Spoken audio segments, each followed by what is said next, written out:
Imo State Union Japan anyị bụ odogwu Imo Union Japan anyị zuru keme. Imo State Union Japan anyị bụ odogwu Imo Union Japan anyị zuru keme. anyị ji ofe obi ya na ịfụnanya ịdị n'otu n'udo ka chi jiri chọọ anyị mma.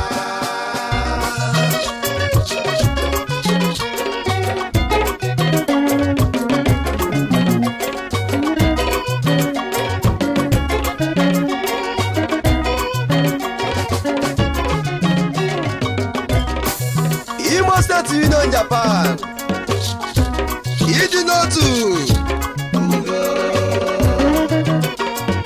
Ogosime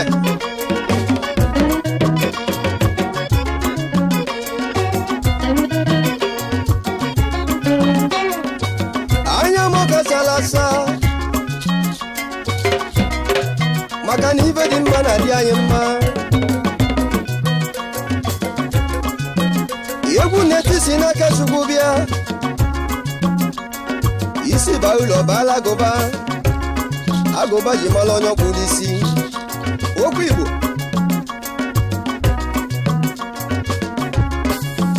Imo State Union Japan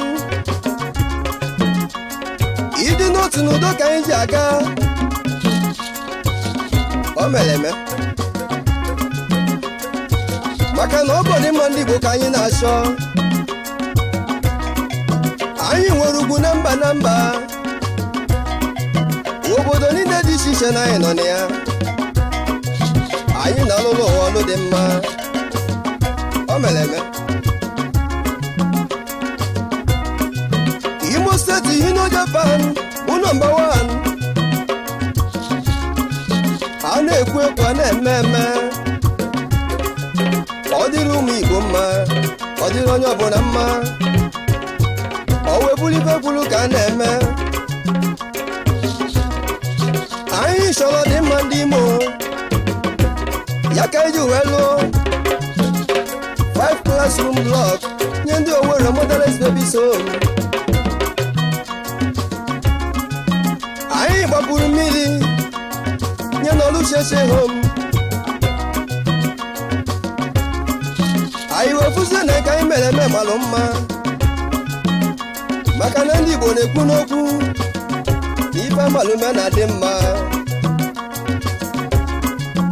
Anyị wee so moto bunye Ogwele Motherless Babies Home.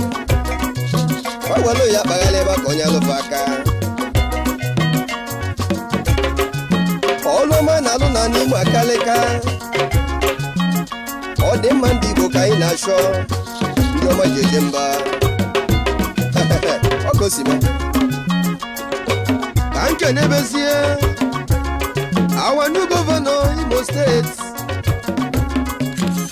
Governor Rochas Anayo Etebato Okorocha, the people's choice Imo State. O nwere ndị Igbo ndị ga-adị Baba Haki na-etu gị ka Njika Nsokoto onye masị nwunye obodo niile n'aka.